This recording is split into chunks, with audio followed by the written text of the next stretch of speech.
The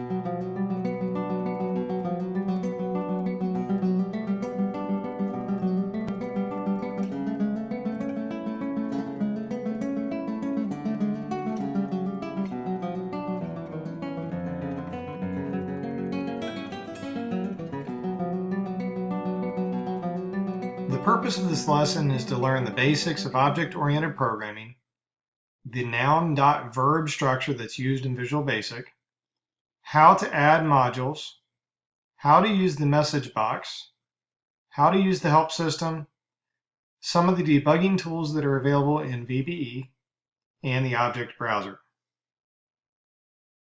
Visual Basic for Applications, or VBA, uses Visual Basic syntax. It has a limited subset of commands, but it has powerful capabilities. It does not fully support IntelliSense, so if you've ever used Visual Basic or C# or any other Visual Studio application you're used to using IntelliSense, you will not experience that here. There is a limited support for predictive input, but it does not have the full IntelliSense functionality. There is a trick though. Before any command that you type the word Excel dot, and it will show you a list of all of the supported commands. And this is kind of like having IntelliSense. Procedural programming is the older style programming. This is going to be the one where we require the user to type code in the order that the program will run.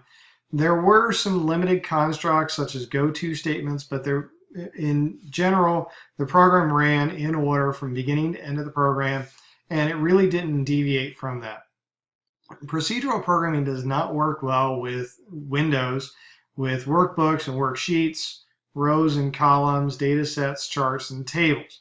We're going to be interacting with things on the screen. We're going to be interacting with what are called objects.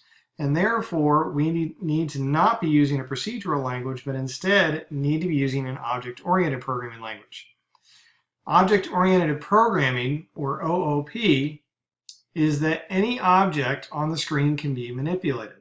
So if I have a button or a cell or a picture or anything that's on the screen, I can manipulate it. We're going to use the noun.verb naming context. And what that means is that the noun is going to be the object that we want to manipulate. So like a button or a cell or a row. And then the verb is going to specify what is to be done to the object. So if I have a button, then I'm going to have a button.click. If I have a cell, then I can have a cell.active or a cell.select or a cell.range or things like that. Some objects have additional properties and they will go outside of that noun.verb context, and we'll see something more like cells.entirerow.select. And you'll notice that we want to select some cells, and cells has a sub-function called entire row. And essentially what that does is it will allow it to tell the system that I want to select some cells. I want those cells to be comprised of the entire row, and I want to select them. Objects in an object-oriented programming language are manipulated by events, not by the order of the code in the program. This is what's called event-driven environment. So I have events, I have timers, I have actions that the user can perform, I have things like values being typed into a particular field. And when those events occur, it kicks off what's called a trigger, and then that trigger causes something to happen. The easiest way to get started with VBA in Excel is by using the message box. In almost every programming language that we use, we always try to do hello world as our first thing that we do in the program just to get used to using it. Now, a message box can provide a pop-up information for the user. And you'll notice here that we actually have a section of code. We have a sub procedure called hello world. And the one line of code for it is simply message box and then hello world. So this is what I want it to do.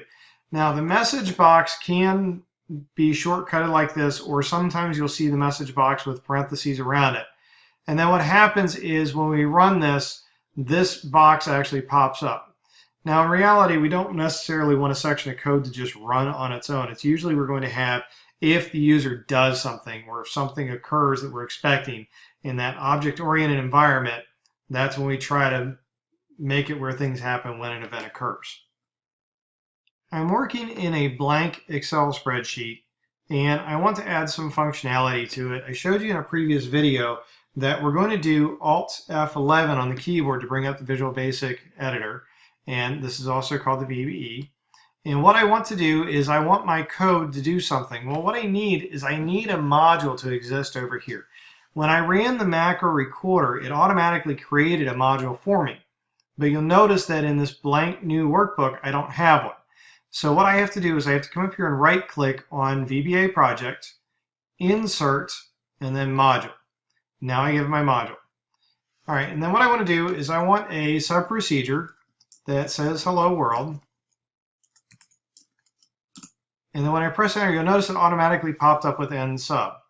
Now, one of the things we try to do is we try to indent things so that way it stays nice and clean. And what I'm going to do is I'm going to type message box, and then if I open up the parentheses, it'll tell you what it's looking for. Now, it does have different things that it can use. Notice it says prompt, and then buttons as whatever, and title, and help file, and context, and so forth. And what it's going to do is it's telling you what it's expecting. Now, these things here that are in brackets, these are optional. So what that means is that the only thing I have to type is the first thing. So the prompt that I actually want to show up, and I'll say hello world. Now, hello world is a literal. It is a string. Therefore, I have to put it inside of quotes. And then when I run this, it'll pop up on the screen and say hello world. That's it. We did our first program. All right, but what if I didn't know the message box was available?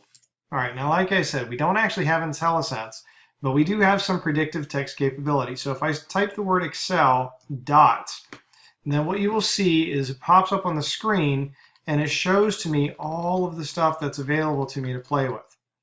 All right, so if I go down through this, I will see a lot of Excel functions. A lot of these start with Excel because those are constants that they've automatically created for the system. But we can play with things like cells, charts, columns. We'll have ranges we can play with. So if you go down through the list here, you'll see that we have range. We have colors that we can play with and so forth. So what this does for us is it shows to us what is available just by simply typing Excel dot before whatever command you actually want to run. Now it just threw an error because I didn't actually type anything after it. If I want to get rid of this module, I'm going to go the long way. I'm going to delete the text that's here first. And a lot of times when you delete the text, it will tell you that it's going to affect your code and it'll ask if it's okay. Just click yes if you really do want to get rid of it. And then I don't really want my module anymore. So what I'm going to do is I'm going to right click on it over here and then remove module 1. Do I want to export it first? No, I don't. I just simply want to delete it. In a prior lesson, I used the macro recorder to create some code behind the scenes. And I'm going to go ahead and do the same thing right now just because I wanted to generate some code, because I want to show to you some of the debugging tools that are available to you. So what I'm going to do is I'm going to go to the Developer tab. I'm going to go to Record Macro. We're going to give it a name, so let's just leave it as macro 1. It's going to be Control-Shift-M. It's in this workbook. I don't need a description. I'm going to click OK. And then what I want to do is we're going to do something like hello, and then come over here and we're going to say hello again. And we're going to increase the size of this. Oops. So home. So increase the size, we'll make it bold, we'll change some colors in the background, we'll change the size here and so forth. Okay, so now I'm done recording, so I can go up here to the developer, stop recording, and then now I have my macro. So if I come up here to macros, I can go to edit, and there's all the code for my macro. That's what it just created behind the scenes for me. All right, so what I want to do is I want to run this macro, but I want to show you how to debug it, how to run through it step by step. All right, so what I'm going to do is I'm going to delete these values, and we're going to just go ahead and move those cells left. Hold G column we need to get rid of. There, so now we're back to our basic. So I'm going to go to macros, edit this, And what I'm going to do is to the left of where I want it to stop, I'm going to click and you get what's called a breakpoint. Now this breakpoint just simply means the program is going to stop here. It's going to break right here. Now break doesn't mean that it quits, it just means that it will pause. All right, and instead of clicking play up here, I'm going to go to debug, and then there's an option here to step into, which you'll notice is F8. We also have things like step over and step out. And what this does is step over would be if I have a section of code that I don't want it to run, I can completely skip over that section of code. So if I have, say, a loop, or if I have a selection statement or something like that, then I can skip over top of that to the next section of code. Step out, if I get stuck in a loop, I can actually force it to get out of the loop. So we step out of the section of code that we're in right now and go back to whatever we were doing before. All right, so what I want to do is I want to step into this, and you'll notice that it came up here and it runs one line at a time. So the first thing it's doing here is showing me that this is the line that it's on by the little arrow, and then it highlights the section of code for me. All right, so if I step into again, now it's going to go down here. Now notice it didn't do anything with these because they're comments, and the comments get ignored. The system does not do anything with them. All right, so here's the breakpoint for me. And what that would do is it would make it where it actually would pause there. So if I ran the program, it would stop right there for me. All right, so what we're going to do here is the next thing that's going to run is this one that's in yellow. This hasn't run yet. It's the next thing that will run. So when I debug it and I step into, it goes to the next thing, then this will actually occur. So if I come up here to debug, step into, as soon as I click this, we get hello over here. All right, the next thing is G8 is going to get selected. Now, G8 is here, so this will become selected. So if I debug and step into, now that's selected. And then the active cell, which is currently G8, is going to get placed this text inside of it. So debug, step into. Okay, now the thing is that when I typed hello again, I pressed enter. And when I pressed enter, it went down to this cell here, and I had to go back up. Now you'll notice here it says range G8 select, and this selection is going to occur, but this one's still selected because when it typed in hello again, it didn't press enter for me. Be aware of that, because sometimes when we run our programs, it's not necessarily going to work exactly like we did it because we press enter at the end, the system does not. All right, so I'm going to step into, that one gets selected. It's going to increase the size, so each time I do this, the size gets increased. So just like when I ran it before. So now remember, the yellow means this is going to be run next. So that means that the font size right now is still 18, and it will be 20 after I click this. And it will be 22 after I click this. And then the bold is equal to true. That's going to occur after I click step into. So now it's bolded. All right, so let's move this out of the way a little bit here. And you'll see the next thing that it's doing though is I chose to change the color of the background to yellow, and I chose to change the color of the text to red. Now the system will automatically put in all of the conditions for it. So notice here that what it did, just by me changing the background color, it colored it in the background. All right, so what happened was it created these other things that didn't need to be here just because that's what it thinks you're supposed to do. All right, so when I step into this, that one doesn't do anything. That one doesn't do anything. That one's going to be our color. And there we go. So now the color became this. And then this one's not going to do anything. And this one's not going to do anything. Now, notice the width. The width means with selection dot. That means all of these are selection dot pattern, selection dot pattern color. This is a shortcut for writing those all out. So if I wanted to, I could actually delete all of this down to here. Well, actually, it's going to reset the project.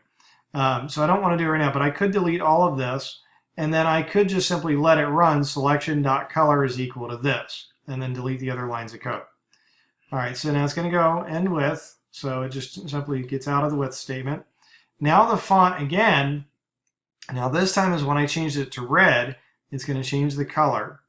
So when it goes through this line, it will change the color of it.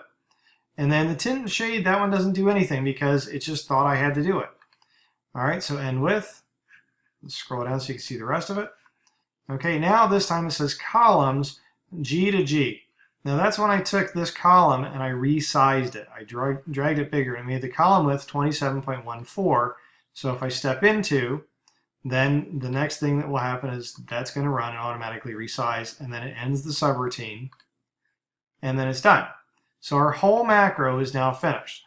All right, so what I'm going to do is I'm going to put the breakpoint, say, down here. So I want it to break at this bold. All right, so what I'm going to do is I'm going to go back over here, and I'm going to delete these, and we're going to run the macro again. All right, so this time I'm going to run it. Now what it will do is it'll run all the way down through until it gets to this breakpoint. And then when it gets to the breakpoint, then it pauses. So notice it did all of the things up until that point. And then now what I can do is I can debug it and step into again, just like I did before. And now it's going to allow me to simply troubleshoot from a point. So what you can do is if you know that you have code that works just fine, you don't have to wait and step into and step into and step into. What you do is you make the breakpoint wherever you want the system to pause, run it, and then when it runs, it will pause there, and then you do your step into. The other thing that I would suggest doing is get in the habit of these keyboard shortcuts, because you can just keep tapping F8 on the keyboard, and that will keep doing your step into without having to go up to the menu and click and menu and click. You just keep clicking on F8. All right, I want to stop this macro, so I'm just simply going to click stop up here. I want to remove this breakpoint, and now the breakpoint is gone. All right, so the program or the macro ran up to the point where it actually added hello world and then resized everything, but as far as it actually doing the bold, it didn't do it until I did the step into, which means the rest of the stuff just simply didn't run. The last thing I want to show to you is called the object browser. And I'm going to come up here to the view menu and then go to object browser, and you notice it's F2 is the shortcut for it.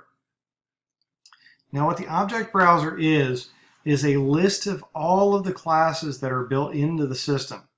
So I have all of the things that the system is capable of doing. So if I don't know what a particular command is, then what I can do is I can come here, look through it. Oh, I can play with data tables, I can play with dialogues, I can play with drop lines and so forth. And for each one of these class objects that I have here, all of the members for that are shown over here.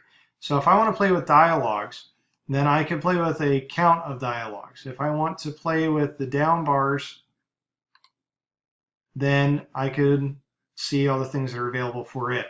So the object browser allows us to see the things that we can play with, and then all of the methods and objects and anything else that is a member of that particular thing. If I come up here to all libraries, I can see things that are strictly in Excel, things that are in all of Office, any standard OLE object, anything that is standard to VBA, and so forth. So if there's something that you're looking for and you can't figure out an exact command, you can come up here for it. And the other thing you can do is you can also search for them. So if I want to search for, let's say, well, borders is in the list there. So let's do borders and then search. It'll show to you all of the things that have to do with borders. So I have classes with borders in them. And then over here you'll see borders is a member of above average, and it's a member of ranges. So I actually have the ability to find borders regardless where it is in anywhere in the object library.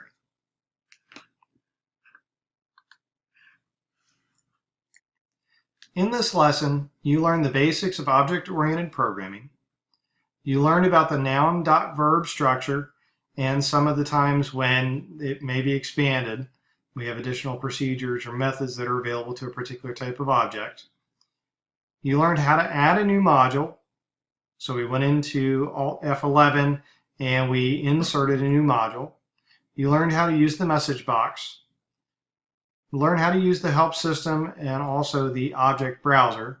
And then also I showed you some of the debugging tools available in VBE and how to do breakpoints, and then also how to step into and step out and step over sections of code.